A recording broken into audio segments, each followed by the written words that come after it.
what's up? I'm Firax, and today we are going to be talking about what it's like to game on a GTX 1060. I recently purchased a new computer, especially for gaming, and then I moved on to YouTube, but I'm going to explain what it's like and what it feels like to game on a 1060 and whether or not you should buy one. Anyways, please leave a thumbs up if you liked this video or if it was helpful, and let's get started.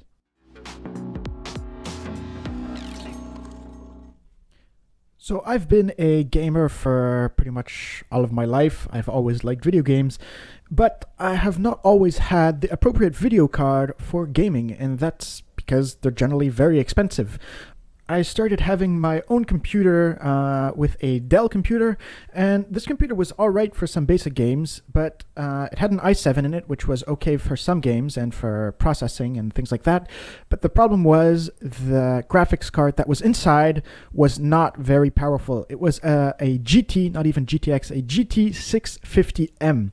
And if you know about this card, you'll know that it's not all that powerful. Now, I was able to run a few games on this thing, like Battlefield 3. I was able, at lower settings, at 900p, minimum settings, I was able to get around 50 to 60 frames. And for a long time, that was enough. Until newer games started coming out, this card and the processor was fine for me, because I rather have high frames per second and lower visual quality in a game. It's just a personal preference. However, with the arrival of new games, especially new AAA games like Battlefield 4, The Witcher, etc., or even Battlefield 1, this PC was no longer powerful enough to run the games at a steady 60 or even 50 frames per second, even on low settings. Sometimes I would try to bump down to 720p, and even that wouldn't get me a stable frame rate. So I quickly got fed up of wanting to get better graphics and higher frame rates and not being able to. So I wanted to get a steady gaming experience, something that was stable and where I didn't have to worry, first of all, of having to fiddle around with the graphics to get the graphics that I wanted just right, and I didn't want something too expensive. I mean, gaming PCs, especially if you want something that's decent, can get quite expensive.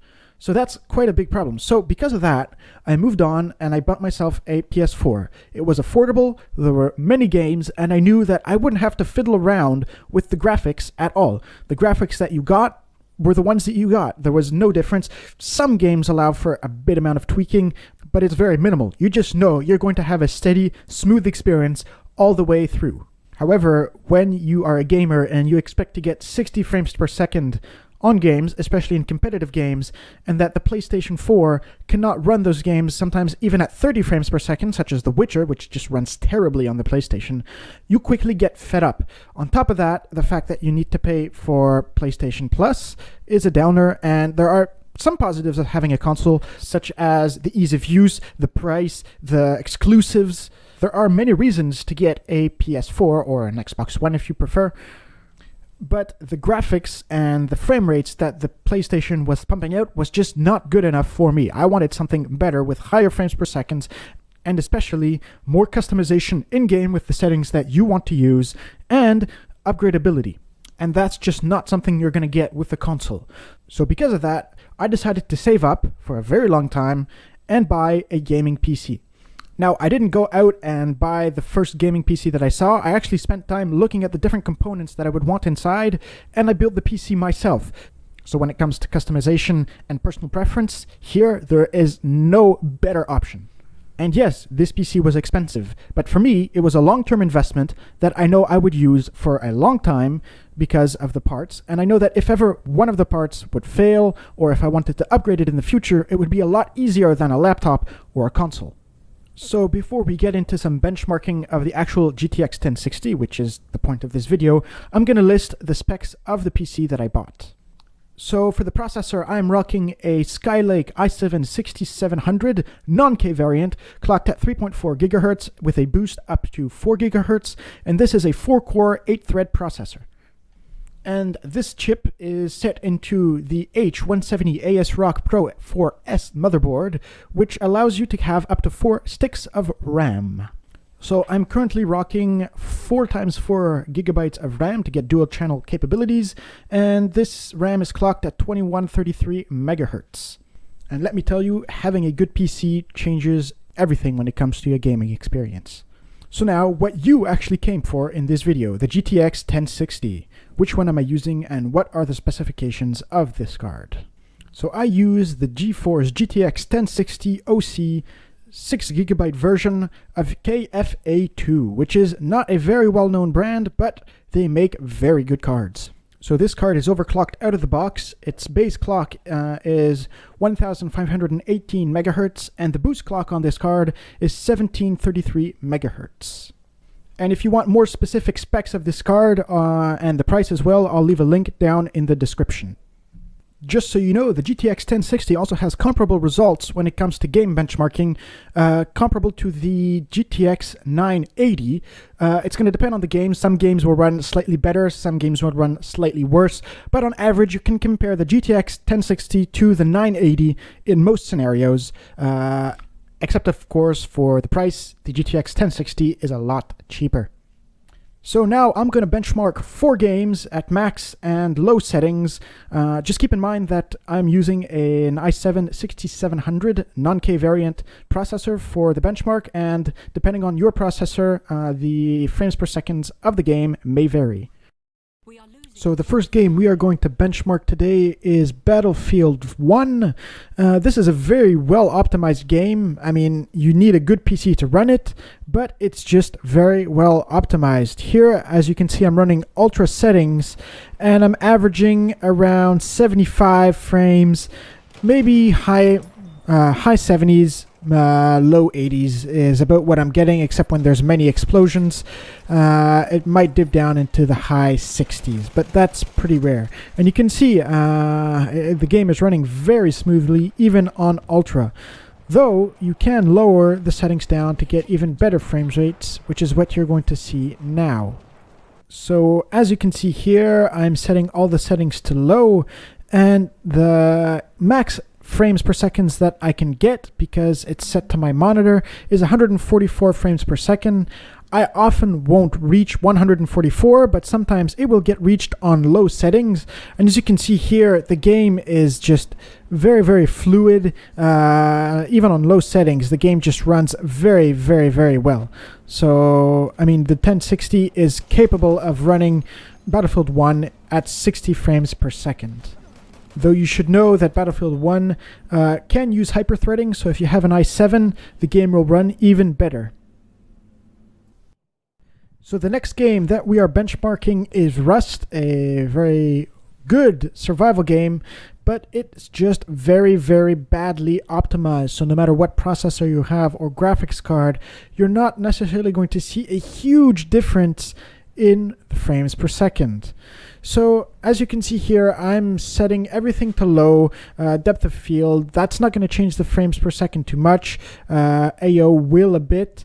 The anti-aliasing will, however, influence your frames per second, but the most significant impact, which I'm not going to play around too much today, is the draw distance, the max shadow lights, the shader level, everything here, and the graphic quality overall setting that you can see, which is now set to 0.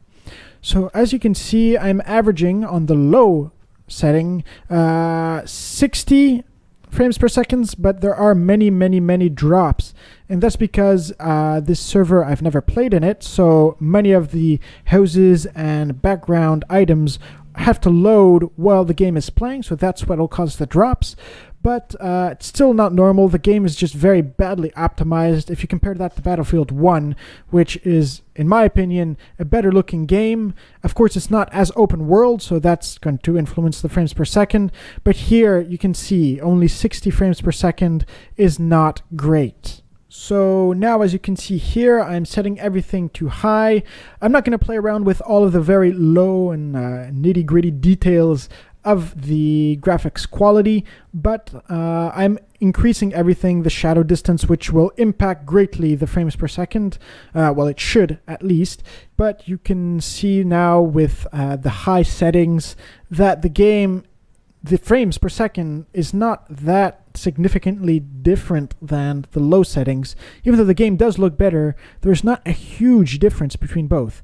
But I mean, aside from the drops, we're averaging around a 55 to 60 frames per second, which is very, very playable, at least in my opinion. So the next game we are benchmarking is The Witcher. It's kind of difficult to do a graphics card benchmark without testing this game. So here I'm setting everything to low and I'm disabling Nvidia Hairworks because that is probably one of the most greediest things for your graphics card to handle.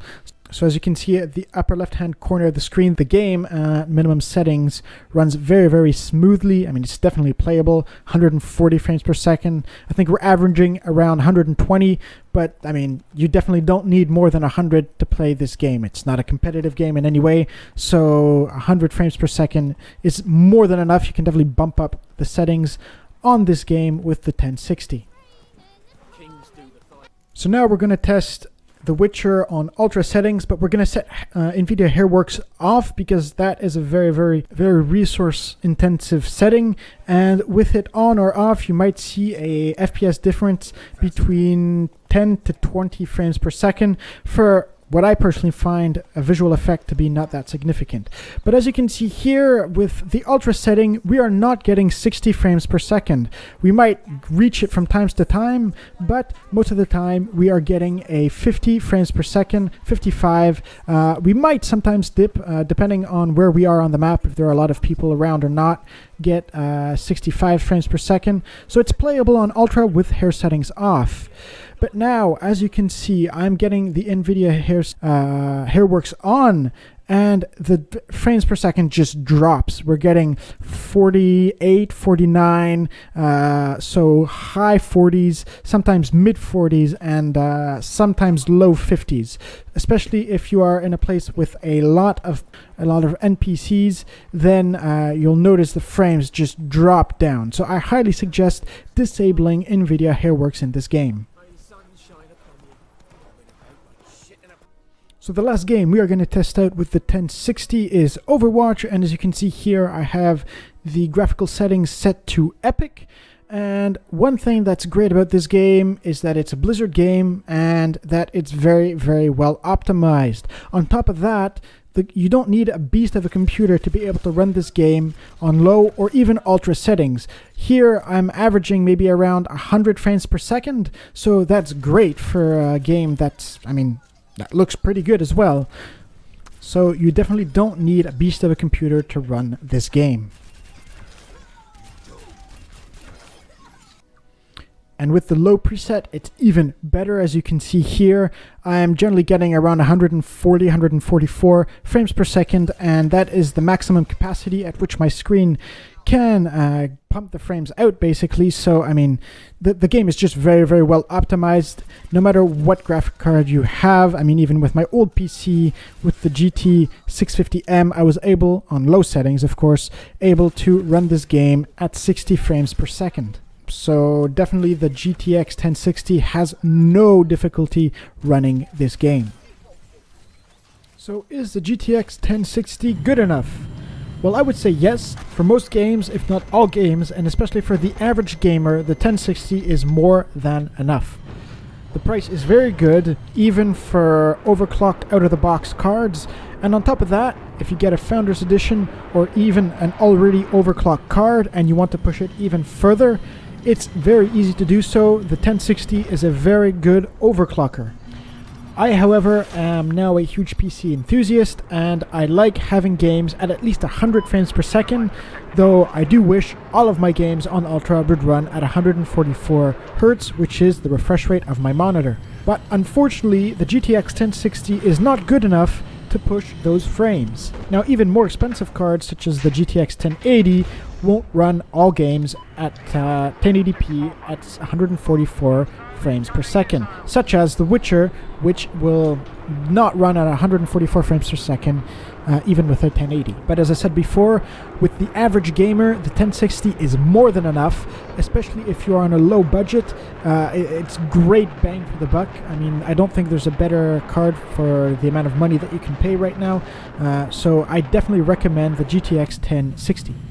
However, if you are as picky as me with your games and you want to get the most out of your PC, I wouldn't recommend the 1060. I mean, it's a very capable card, don't get me wrong, but if you want to run games at 100 Hz, 144 Hz on Ultra, I would recommend the 1070, and if you can afford it, the 1080. The 1070 won't run everything at 144 Hz on Ultra, but it will certainly be better than the 1060, though it is, of course, more expensive. So if you do have the money and you do want to get the best experience out of your PC and you want more than 60 frames per second without any concessions, well, I would recommend getting something more than the 1060. I mean, I currently regret not getting a 1070 when I bought the PC. I can still upgrade it, but I wouldn't know what to do with my 1060, which is kind of a bummer. And the 1070 it's not all that more expensive, and it's still more capable than the 1060. And seeing as I love high frames per second, then the 1070 would have been better. But, I mean, I'm still very content with the 1060. It's a great card. I don't have any difficulty running any game. However, if you do buy a 1060, I highly recommend the 6GB version and not the 3GB version. I'll make a next video explaining why and what the difference is, because there is a bigger difference than just the VRAM that you have. But anyways, that pretty much sums up this video. Thank you for watching, and please leave a like if you liked the video and you found it was helpful. Leave a comment down below with how you run your games and what your PC specs are if you have one. If not, if you just prefer console games, or if you would ever consider buying a PC. Also, if you have any questions regarding this video, please feel free to leave a comment down below as well. Anyways, thanks so much for watching, and I'll catch you guys in the next video.